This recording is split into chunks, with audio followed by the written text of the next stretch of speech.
Hello বন্ধুরা, আমি সীমান্ত আর আপনারা দেখছেন রেসেল পাল। তো এবার মানি না রোডে যেহেতু ছিল এবার মানি ইন দ্য ব্যাংক পেপার ভিউর পরের মানি না রোড, যার কারণে এবার মানি না রোডটি অসাধারণ ছিল। আর বিশেষ করে ডাব্লিউডাব্লিউ এবার মানি না রোডে যেভাবে রিয়া রিপ্লিকে রিটার্ন করিয়েছে সমস্ত দর্শককে শক করে দিয়েছে।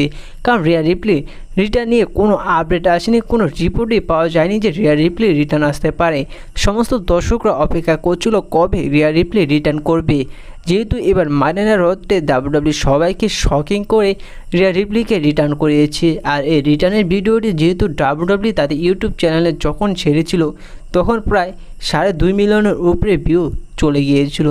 যাই হোক, এবার মানি না রোড যেভাবে ডাব্লিউডাব্লিউ হাইপ সৃষ্টি করেছে, যেভাবে অসাধারণ করেছে, তার কারণে এবার অনেকটাই জানা যাচ্ছে যে এবার মানি ইন দ্য ব্যাংক পেপার ভিউর পরে যেহেতু স্ম্যাকডাউন হতে যাচ্ছে, যার কারণে এবার অনেকটাই ধারণা করা যাচ্ছে যে এবার স্ম্যাকডাউনে ডাব্লিউডাব্লিউ বড় কিছু দেখাতে পারে। কোনো রেসলারের রিটার্ন হতে পারে, সেই জায়গায় জিমি ওসোর রিটার্ন হতে পারে, রোমান রেন্সের রিটার্ন হতে পারে, পল হেমনের রিটার্ন। অর্থাৎ এক কথায় বলতে গেলে এবার যেহেতু মানি ইন দ্য ব্যাংক পেপার ভিউর পরের স্ম্যাকডাউন হতে যাচ্ছে, সে জায়গায় অবশ্যই ডাব্লিউডাব্লিউ বড় কিছু দেখাবে। এবার নেক্সটে আলোচনা করা যাক সোলো সিকোয়া ওয়াইজম্যানকে নিয়ে। এবার শোনা যাচ্ছে নাকি সোলো সিকোয়া ওয়াইজম্যান হতে পারে তারই বাবা রিকিশি।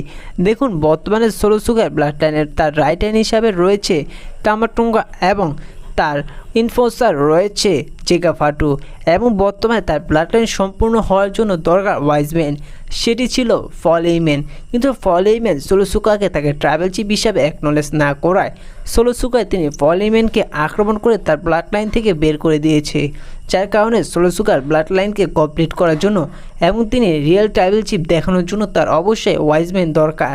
এবং জানা যাচ্ছে সেটি হতে পারে সোলো সিকোয়ার বাবা রিকিশি। কারণ রিকিশি তিনি পল হেইম্যানের সাথে একটি ছবি তুলে সোশ্যাল মিডিয়া অ্যাকাউন্টে পোস্ট করেছে, যে ছবিটি বর্তমানে প্রচুর ভাইরাল হচ্ছে, এবং সে জায়গায় রিকিশি লেগেছে যে ওয়াইজম্যান, যার থেকে ধারণা করা যাচ্ছে যে সোলো সিকোয়ার এই ওয়াইজম্যান হতে পারে তারই বাবা রিকিশি। এখন অনেকটাই ধারণা করা যাচ্ছে যে এবার স্ম্যাকডাউনে ডাব্লিউডাব্লিউ যদি বড় কিছু দেখায় হতে পারে রিকিশির রিটার্ন। রিকিশি এসে ওয়াইজম্যান হিসাবে যুক্ত হতে পারে সোলো সিকোয়ার ব্লাড লাইনের সাথে। এখন আপনাদের কি মনে হয়, আসলে কি রিকিশিকে দেখা যাবে সোলো সিকোয়ার ব্লাড লাইনের সাথে ওয়াইজম্যান হিসাবে কাজ করতে? তা অবশ্যই জানিয়ে দিবেন। ধন্যবাদ।